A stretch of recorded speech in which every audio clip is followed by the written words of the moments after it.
This is just a prototype. I'm illustrating how it works. So see, when you get it from the factory, it'll be one piece. This is what it looks like when it comes out of the freezer. Today outside in Australia it is 23 degrees, mostly cloudy. It could be used in the lab to transport organs and organic things, and 5 hours have gone by. You can see that this is really cold. The cake is really cold. The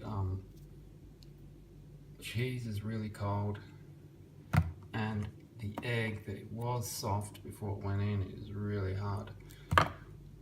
Because it's so cold, they'll remain cold for another at least 1 or 2 hours.